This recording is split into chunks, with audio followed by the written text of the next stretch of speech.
Hello everyone, welcome to the channel. Myself Chandra Chaudhary and आज हम start करने जा रहे हैं क्लास 11th बायोलॉजी। तो सबसे पहले हम डिस्कस करेंगे इसके सिलेबस की जो आपके मेडिकल एंट्रेंस एग्जामिनेशन में आएंगे, specially for the NEET. And इसका जो फर्स्ट चैप्टर है द लिविंग वर्ड, इसके बारे में हम कुछ पॉइंट्स को कवर करेंगे। तो चलिए सबसे पहले बात करते हैं इसके सिलेबस की। So there are 5 units in your NCERT book.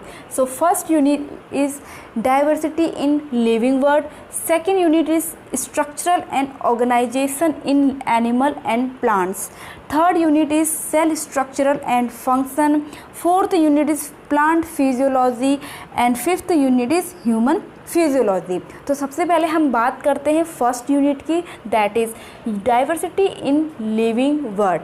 But आगे बढ़ने से पहले एक नोट आप लोगों के लिए, जैसा कि NCERT बुक में जो भी यूनिट्स हैं वहाँ पर स्टार्टिंग में कुछ साइंटिस्ट के बारे में ज़रूर बताया गया है, तो आपको उन पर ध्यान देना है क्योंकि एक एक पॉइंट आपके लिए बहुत बहुत ज़्यादा इम्पॉर्टेंट है। तो यहाँ पर जिस साइंटिस्ट के बारे में डिस्कस किया गया है उनका नाम है अर्नस्ट मायर।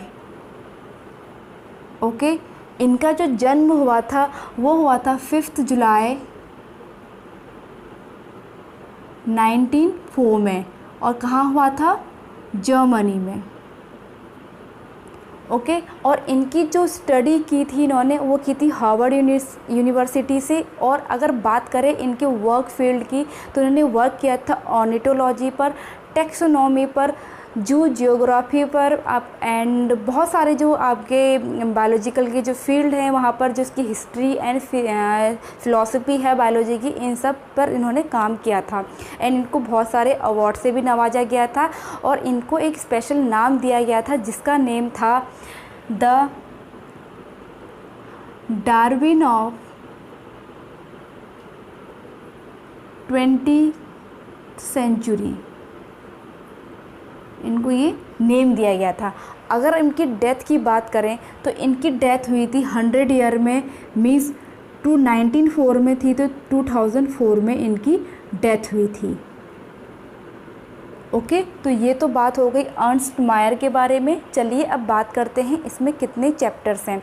तो इसमें there are 4 chapter. First chapter is the living world, second chapter है biological classification, third chapter is plant kingdom and fourth chapter is animal kingdom. तो 1 बाय 1 हम इसकी डिटेल में स्टडी करेंगे। एंड जो फर्दर आपकी यूनिट्स बची हैं उनमें कौन कौन से चैप्टर इंक्लूड है इसको भी हम आने वाले नेक्स्ट वीडियो में कवर करेंगे। तो चलिए स्टार्ट करते हैं। जो इसका फर्स्ट चैप्टर है द लिविंग वर्ड, ठीक है, मीन्स जो लिविंग थिंग्स है उनका संसार क्या क्या है इसके बारे में हम जानेंगे। अब जैसा कि आपको पता है कि हमारे आसपास बहुत सारे लिविंग थिंग्स हैं, ठीक है, और क्या क्या उनका एडेप्टेशन है, क्या उनका हैबिटाट है। तो ये सब देख करके हमें बहुत आश्चर्य होता है कि जो जिस जगह पर रहता है उनका अनुकूलन कुछ और होता है, ठीक है। तो सबसे पहले अगर हम बात करें कि लिविंग क्या है, ठीक है, सबसे पहले अगर क्वेश्चन आता है व्हाट इज़ लिविंग, तो अगर हम इसकी बात करें तो बचपन से हम पढ़ते चले आ रहे हैं ऐसे कोई भी कैरेक्टरिस्टिक्स जो लिविंग ऑर्गेनिज्म एग्जिबिट करते हैं उसे ही हम क्या कहते हैं? लिविंग थिंग्स कहते हैं या फिर लिविंग कहते हैं। अब क्या क्या हैं वो आपके कैरेक्टरिस्टिक्स? तो जैसे कि ग्रोथ होती है, मूवमेंट होती है, रिप्रोडक्शन करते हैं उनमें, या फिर रेस्पिरेशन करते हैं, न्यूट्रिशन होता है, मेटाबॉलिज्म होता है। तो ये सब जो कैरेक्टरिस्टिक्स किसी भी ऑर्गेनिज्म में जो एग्जिबिट करते हैं, शो करते हैं, उसे ही हम लिविंग ऑर्गेनिज्म कहते हैं। तो ये तो बात हो गई इसकी इंट्रोडक्शन की। तो on the basis of these characteristics, तो यहाँ पर कुछ यहाँ पर लिविंग थिंग्स की कैरेक्टरिस्टिक्स यहाँ पर दी गई है, उसके बारे में हम 1 बाय 1 डिस्कस करेंगे। तो पहला यहाँ पर कैरेक्टरिस्टिक्स है न्यूट्रिशन। तो न्यूट्रिशन है, सेकंड कैरेक्टरिस्टिक है रेस्पिरेशन है, थर्ड है हमारा मूवमेंट, फोर्थ है हमारा एक्सक्रेशन, फिफ्थ है हमारा रिप्रोडक्शन, नेक्स्ट है आपका मेटाबॉलिज्म, एंड नेक्स्ट फिर उसके आफ्टर नेक्स्ट है ग्रोथ करते हैं, एडेप्टेशन करते हैं, सेलुलर ऑर्गेनाइजेशन होता है, रिस्पॉन्सिवनेस होती है, होम्योस्टेटिस होता है, एजिंग एंड डेथ होती है, and at last life span होता है। तो इनके बारे में वन बाय वन हम स्टडी करेंगे। तो सबसे पहले हम बात करते हैं न्यूट्रिशन की। तो हमारा यहाँ पर फर्स्ट कैरेक्टर है न्यूट्रिशन। सबसे पहले अगर हम बात करें न्यूट्रिशन कि व्हाट इज़ न्यूट्रिशन, न्यूट्रिशन क्या है, जो भी हम खाना खाते हैं जिसमें न्यूट्रिएंट्स प्रेजेंट होते हैं like carbohydrate, protein, fats, vitamins, minerals, जो कुछ भी हम लेते हैं अलाइव रहने के लिए, एनर्जी प्राप्त करने के लिए, उसे हम न्यूट्रिशन कहते हैं। तो न्यूट्रिशन आपके दो टाइप्स के होते हैं, या एक होता है ऑटोट्रॉपिक न्यूट्रिशन, एक होता है हेटेरोट्रॉपिक न्यूट्रिशन।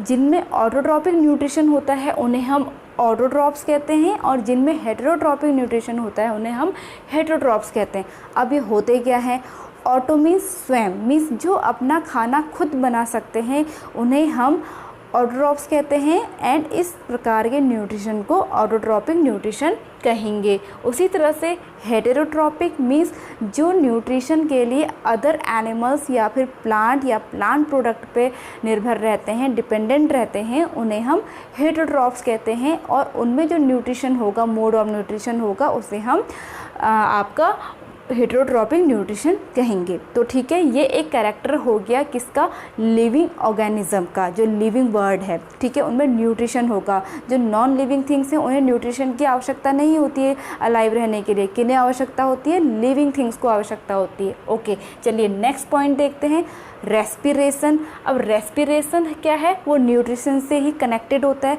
क्योंकि न्यूट्रिशन में सिर्फ हम खाना खा रहे हैं, हमें एनर्जी नहीं मिल रही है। एनर्जी कब मिलेगी, जब हम रेस्पिरेशन करते हैं। तो यहाँ पर देखिए मैंने लिखा भी है न्यूट्रिएंट्स ऑक्सीडेशन, क्योंकि एज यू नो हम ऑक्सीजन गैस लेते हैं जो थ्रू द लंग्स आपकी ब्लड में जाती है, ब्लड से ईच सेल में वो पहुँच जाती है, जहाँ पर ऑलरेडी क्या प्रेजेंट है, न्यूट्रिएंट्स प्रेजेंट है, जो कहाँ कैसे आए हैं, डाइजेशन के बाद एब्जॉर्ब होके ईच सेल में पहुँचे हैं। तो वहाँ पर क्या होगा, जो आपका न्यूट्रिएंट्स है उनका ऑक्सीडेशन होगा और एनर्जी रिलीज़ होगी, और जो एनर्जी रिलीज़ होती है वो होती है एटीपी के फॉर्म में। ATP means adenosine triphosphate. ATP stand for adenosine triphosphate, इसकी फुल फॉर्म भी आ सकती है। ओके, ये भी आपका मोस्ट इम्पॉर्टेंट कैरेक्टरिस्टिक्स होता है लिविंग वर्ड का, लिविंग ऑर्गेनिज्म का। नेक्स्ट है movement. This is also most important character. Movement means one place से अनदर प्लेस में वो जा सकते हैं। ठीक है, अपनी रिक्वायरमेंट को पूरा करने के लिए, जैसे उन्हें खाना खाना है या कुछ अदर वर्क करने हैं, तो अपनी जो एक बॉडी की जो रिक्वायरमेंट है उसको पूरा करने के लिए मूवमेंट की आवश्यकता होती है। इसे लोकोमोशन भी कहा जाता है, लोकोमोशन। ठीक है, और प्लांट में भी ये कैरेक्टर वैसे नहीं पाया जाता है, या फिर हम कह सकते हैं उनमें डिस्पर्सन पाया जाता है। डिस्पर्सल होते हैं जो सीड होते हैं, through the wind, through the water, through the insect, या फिर स्लोली वो मोशन करते हैं। ठीक है, जैसे आपने देखा होगा थोड़ा बहुत हिलते या डुलते हैं। नेक्स्ट है मेटाबॉलिज्म। मेटाबॉलिज्म बहुत इंपॉर्टेंट है। आपका मेटाबॉलिज्म से आप क्या समझते हो, आपकी बॉडी में जो भी आपके रिएक्शंस हो रही हैं, कंस्ट्रक्टिव एंड डिस्ट्रक्टिव, कोई चीज़ बन रही है या कोई चीज़ बिगड़ रही है, वो जो रिएक्शंस हो रही है जिसकी वजह से हम अलाइव हैं, जैसे आपकी बॉडी में जो डाइजेशन हो रहा है, या फिर हम कहें रेस्पिरेशन से ऑक्सीडेशन हो रहा है, जो भी प्रोसेस हो रही है वो मेटाबॉलिज्म के अंदर आती है। ठीक है, और मेटाबॉलिज्म बहुत इंपॉर्टेंट कैरेक्टर होता है लिविंग थिंग्स को और नॉन लिविंग थिंग्स को अलग अलग करने के लिए। तो ये आपके मेटाबॉलिज्म जो हैं वो दो प्रकार के होते हैं। फर्स्ट वन इज़ एनाबॉलिज्म, दूसरा है आपका कैटाबॉलिज्म। जैसे कि मैंने अभी स्टार्टिंग में बताया, कंस्ट्रक्टिव एंड डिस्ट्रक्टिव है। कंस्ट्रक्टिव मतलब निर्माण होना, डिस्ट्रक्टिव मतलब विध्वंस होना या फिर टूटना, ये से हम कह सकते हैं। तो एनाबॉलिज्म में क्या होता है, यहाँ पर एनर्जी स्टोर होती है। पहली बात तो इसमें इस प्रोसेस में क्या होगा, एनर्जी स्टोर या फिर स्टोर्ड एनर्जी। अब बताओ एनर्जी स्टोर किस में होगी, आपके प्लांट्स में होती है। जैसे कि प्लांट्स में ड्यूरिंग द फोटोसिंथेसिस जो ग्लूकोज बनता है वहाँ पर एनर्जी स्टोर हो जाती है। अब वो फोटोसिंथेसिस की प्रोसेस क्या है, वहाँ पर आपका CO2 6CO2 plus 6H2O is equal to बनता है C6H12O6 प्लस O2। तो यहाँ पर जो ये ग्लूकोज बना है in the presence of sunlight, और इस सनलाइट को कौन एब्जॉर्ब करता है, क्लोरोफिल एब्जॉर्ब करता है। ठीक है, क्लोरोफिल ने एब्जॉर्ब किया तो यहाँ पर बना ग्लूकोज, और ग्लूकोज में क्योंकि जो आपकी केमिकल जो लाइट एनर्जी थी, हीट एनर्जी, वो केमिकल एनर्जी के रूप में स्टोर हो गई है। तो ये जो आपका प्लांट में हो रहा है, जो मेटाबॉलिज्म हो रहा है, उसे हम एनाबॉलिज्म कहेंगे। क्लियर हो गया। वेयर एज जो आपका कैटाबॉलिज्म है वहाँ पर एनर्जी रिलीज़ होती है। ये स्टोर्ड एनर्जी करेगा, ये एनर्जी को रिलीज़ करेगा, एनर्जी रिलीज्ड। अब फोटोसिंथेसिस की प्रोसेस का जस्ट अपोजिट क्या होता है, रेस्पिरेशन की रिएक्शन जो होती है। ठीक है, रेस्पिरेशन की रिएक्शन में ग्लूकोज प्रेजेंट होता है। जब रिस्पायर हम करते हैं, ऑक्सीजन आती है तो इसको ब्रेक डाउन कर देता है।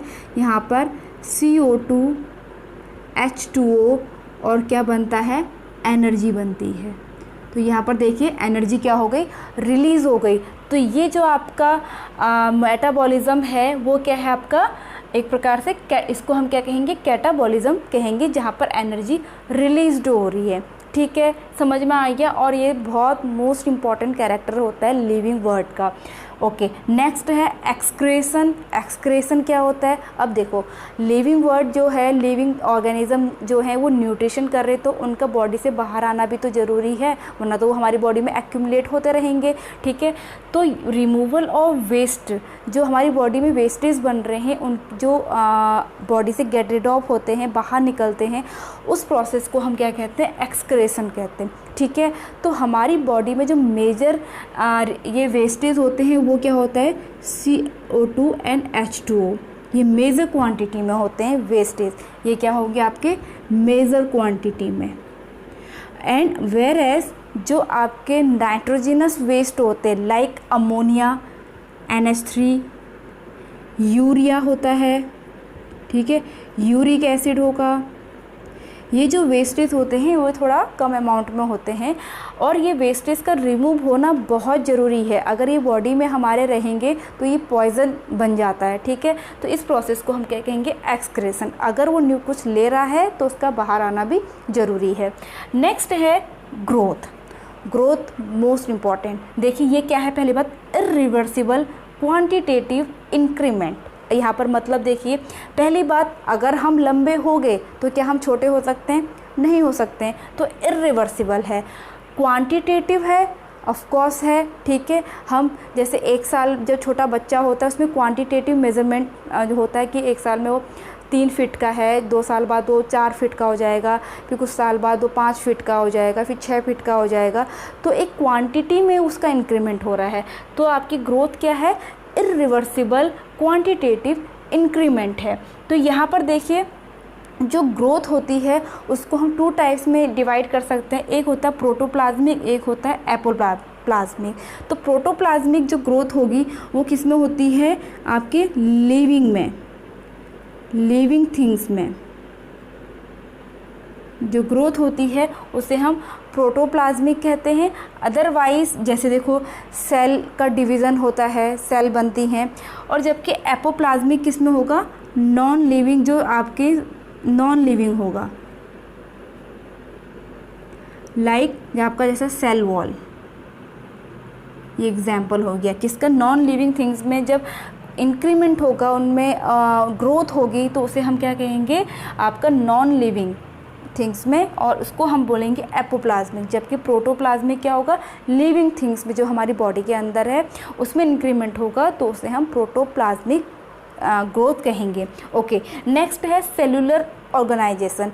इम्पॉर्टेंट है क्योंकि लिविंग थिंग्स जो है यूनिसेलुलर हैं एंड मल्टीसेलुलर हैं एंड कॉम्प्लेक्स मल्टीसेलुलर हैं। तो इनका एक सेल ऑर्गेनाइजेशन होता है, जैसे कि आप 9th 10th में पढ़ते चले आ रहे हो। जैसे कि सबसे स्मॉलेस्ट यूनिट क्या होती है, सेल। इनका ऑर्गेनाइजेशन देखिए क्या होगा। अब सेल मिलकर के क्या बनाते हैं, टिश्यू बनाते हैं, ठीक है। अब टिश्यू, बहुत सारे टिश्यू मिलकर के क्या बनाते हैं, ऑर्गन बनाते हैं, एंड बहुत सारे ऑर्गन मिलकर के ऑर्गन सिस्टम बनाते हैं, ठीक है। और सभी ऑर्गन सिस्टम मिलकर के एक ऑर्गेनिज्म को बनाते हैं। किसे बनाएंगे, ऑर्गेनिज्म को। तो ये क्या है आपका सेल्यूलर ऑर्गेनाइजेशन ही है, ठीक है, मल्टी सेल्यूलर में। ओके, तो ये भी आपका एक कैरेक्टर हो सकता है, या है, हो सकता है नहीं है, ये किसका, लिविंग वर्ड का, लिविंग थिंग्स का। Okay, let's move reproduction. Reproduction भी क्या है आपका, लिविंग थिंग्स का इम्पॉर्टेंट कैरेक्टर है, क्योंकि उनमें एबिलिटी होती है अपने ही जैसे बच्चों को पैदा करने की। वो उनके ही जैसे डॉग को ही पैदा करते हैं, ह्यूमंस को ही पैदा करते हैं, कैट को ही पैदा करते हैं। तो अपने ही जैसे इंडिविजुअल को प्रोड्यूस करने की जो एबिलिटी होती है उससे हम क्या कहते हैं, रिप्रोडक्शन कहते हैं। ओके, अब ये रिप्रोडक्शन को भी हम 2 टाइप्स में कैटेगराइज कर सकते हैं। First one is semelparous and second one is iteroparous. अब आपका फीमेल पेरस क्या है, reproduce only once throughout the life, अपनी जीवन काल में जो केवल एक ही बार रिप्रोड्यूस कर सकते हैं उसे हम कहते हैं फीमेल पेरस, ठीक है। और जो इसके अलावा जो एटेरोपेरस है वो क्या है, मल्टीपल रिप्रोडक्टिव साइकिल्स, जो मल्टीपल मतलब बार बार वो रिप्रोड्यूस करने की क्षमता होती है, जैसे ह्यूमन में होती है, ये कैट में होती है, डॉग में होती है, तो उसे हम क्या कहते हैं, मल्टीपल रिप्रोडक्टिव साइकिल्स कहते हैं। ओके, नेक्स्ट है रिस्पॉन्सिवनेस, इम्पॉर्टेंट है, ठीक है।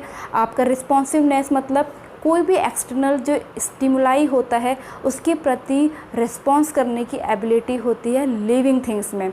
अगर जैसे कि मैं आपको पढ़ा रही हूँ, इस कमरे में कोई आएगा तो मैं अपने आप उसको देखूंगी, तो ये उसका आना क्या है, आपका स्टिमुलाई है, मेरा देखना क्या है, आपका रिस्पॉन्स है, ठीक है। बहुत सारे उसको उद्दीपक कहते हैं एक्चुअली हिंदी में। बहुत सारे जो एक्सटर्नल को जब हम किस में कहेंगे, आपका ये प्लूरल फॉर्म में जब उसे हम कहते हैं तो स्टिमुलाई कहते हैं, सिंगुलर फॉर्म में कहेंगे तो उसे हम स्टिमुलस कहेंगे, ठीक है। अब जैसे कि हमें बहुत ज़्यादा भूख लगी रहती है तो खाने की खुशबू से हमारे मुंह में पानी आ जाता है, तो वो खाने की खुशबू क्या है, स्टिमुलस है, हमारे मुंह में पानी आना क्या है, रेस्पॉन्स है।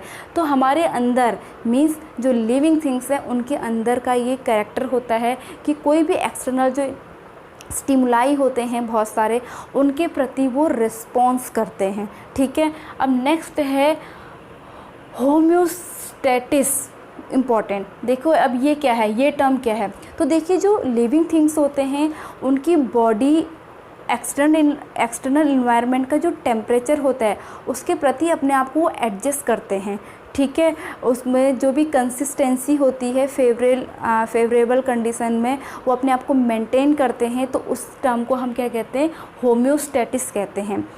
इसके 2 टाइप्स हैं आपके, एक्टोथर्मिक, दूसरा है endothermic. Ectothermic also known as cold blooded. अब मैं अगर आपको एग्जांपल से समझाऊंगी तो आपको ये टर्म अच्छे से क्लियर हो जाएगा कि होम्योस्टैटिस क्या है। अब देखिए कोल्ड ब्लडेड लाइक फिश, जैसे फ़िश होती हैं कोल्ड ब्लडेड होती हैं। अब देखिए क्या है, जो फ़िश होती हैं जब बाहर का एक्सटर्नल इन्वायरमेंट का जब टेम्परेचर अप या डाउन होता है तो इनकी बॉडी में इतनी एबिलिटी नहीं होती है कि वो खुद ब खुद अपने आप को उस टेम्परेचर के अकॉर्डिंग एडजस्ट कर लें। तो वो क्या करते हैं, जैसे बहुत ज़्यादा गर्मियों के टाइम पर ऊपर का पानी गर्म हो जाता है तो वो उस गर्म पानी को नहीं झेल पाते हैं तो बॉटम में चले जाते हैं, ठीक है। पॉन्ड है या आपका कोई भी ऐसा वाटर बॉडीज़ है, ठीक है, ऊपरी सतह पर वो नहीं होंगे, नीचे चले जाएंगे अपने बॉडी के टेम्परेचर को एडजस्ट करने के लिए। वेयर एज जब विंटर सीज़न आता है, अब एक्सटर्नल इन्वायरमेंट क्या हो गया, कोल्ड हो गया, ठंडा हो गया, नीचे बहुत ज़्यादा ठंडा है तो वो एक्सट्रीम ठंडे को भी नहीं झेल पाएंगे, ठीक है। तब उसी अपनी बॉडी को एडजस्ट करने के लिए वो ऊपर आ जाएंगे। तो ये क्या है आपका, ये टर्म है आपका होम्योस्टैटिस। आई होप अब आपको थोड़ा क्लियर हो गया होगा। For example fish. Whereas endothermic क्या है, वार्म ब्लडेड क्या है, फॉर एग्जांपल वी आर, हम, ह्यूमन बींग्स क्या हैं, जैसे कि आपको पता है भले ठंडा हो, गर्मी हो, बरसात हो, कुछ भी हो, हम जहाँ पर हैं वहीं रह रहे हैं ना। तो क्योंकि हमारी जो बॉडी है वो अपने आप को अकॉर्डिंग एक्सटर्नल इन्वायरमेंट का जो भी टेम्परेचर है उसके अकॉर्डिंग वो ढाल ले रही है अपने आप को। तो इसलिए इन्हें हम क्या कहते हैं, जो अपने आप को मेंटेन कर लेते हैं, कोई बदलाव नहीं करते हैं, तो उसे हम क्या कहते हैं, एंडोथर्मिक कहते हैं। ठीक है, फॉर एग्जांपल इसका क्या हो गया, ह्यूमन्स आर क्या हैं आपके, वो ब्लडेड हैं, दैट मीन्स एंडोथर्मिक है। ओके, नेक्स्ट है एडेप्टेशन, बहुत इम्पॉर्टेंट है ये। पहली बात अगर मैं एडेप्टेशन की बात करूँ, ये आपका क्या होता है, इनहेरिटेंस होता है। मतलब अब जो भी हम एडेप्टेशन अपनी लाइफ में करते हैं, ठीक है, अपने एक्सटर्नल इन्वायरमेंट में सर्वाइवल के लिए, ठीक है, वो हम अपनी आने वाली नेक्स्ट जनरेशन में फॉरवर्ड नहीं कर सकते, इनहेरिटेंस नहीं कर सकते, ठीक है, इनहेरिटेड नहीं कर सकते। तो है क्या, देखो जब कभी भी कोई ठंडा होता है या फिर पहली बात तो जो गॉड है उन्होंने ही सारे एनिमल्स को ऐसा बनाया है कि वो जिस जगह पर है वहाँ पर अपने एक्सटर्नल इन्वायरमेंट में रहने के लिए उसको वैसा ही बनाया गया है। जैसे आपके पोलर बियर हैं, देखो वो एक्सट्रीम कोल्ड में रहते हैं, तो उनके बॉडी में बहुत मोटे मोटे फर होते हैं और उनकी स्किन के नीचे ज़्यादा मोटी लेयर में फैट्स होती हैं ताकि उनको ठंड से बचाया जा सके। और उनका कलर वाइट कलर का होता है और स्नो का कलर भी वाइट होता है ताकि वो अपने प्रेडेटर से बच सके। तो ये सब क्या है, एडेप्टेशन है। ठीक है, अगर हम ह्यूमंस की बात करें तो देखिए हम बहुत सारे एडेप्टेशन करते हैं। पहली बात तो कुछ चीज़ सीखते हैं, गिटार बजाना सीखते हैं, साइकिल चलाना सीखते हैं, तो ये हमने अडेप्ट किया है, ठीक है, अपने एनवायरनमेंट में ढालने के लिए, क्योंकि ये सीखना भी बहुत ज़रूरी। लेकिन ऐसा नहीं है कि किसी जनरेशन को ये साइकिल चलाना आता है, बाइक चलाना आता है तो उसका जो बेबी होगा उसको भी अपने आप आ जाएगा, नहीं, उसे सीखना पड़ेगा। ठीक है, तो ये क्या है आपका एडेप्टेशन, मीन्स सर्वाइवल के लिए अपने आसपास के एनवायरनमेंट के प्रति ढलना, अपने आप को ढालना, उसे हम क्या कहते हैं, एडेप्टेशन कहते हैं, अनुकूलन कहते हैं। क्लियर? ओके, अब आपका 13th कैरेक्टरिस्टिक्स है एजिंग एंड डेथ। एजिंग क्या है, देखिए एजिंग मतलब जो बुढ़ापा आता है, progressive deterioration of cells, tissue and vital organs. धीरे धीरे जब देखो बॉडी जब एज बढ़ते जाती है तो हमारी सेल्स की में क्या होता है, डिटेरिएशन हो जाता है, मीन्स उनका धीरे धीरे एक प्रकार से हम कह सकते हैं कि विनाश होना शुरू हो जाता है। कोई ऑर्गन ख़राब हो जाता है, कभी कुछ आँखों में प्रॉब्लम्स आ जाती है। आपने देखा होगा जो 50-60 एज के जो पर्सन होते हैं, सीनियर सिटीज़न में आते हैं, उनमें फिर बॉडी को लेकर के कोई ना कोई प्रॉब्लम्स रहती हैं, किसी को दिखाई नहीं देता, किसी का लीवर ख़राब हो जाता है, किसी की किडनी ख़राब हो जाती है। तो ये क्या है, धीरे धीरे डिटेरिएशन ऑफ सेल्स, टिश्यू और वाइटल्स ऑर्गन्स है। ठीक है, और धीरे धीरे एट लास्ट जो आपका एजिंग है, इट लीड्स टू डेथ। धीरे धीरे उस इंसान की क्या हो जाती है, डेथ हो जाती है। ओके, अब नेक्स्ट है आपका लाइफ स्पान।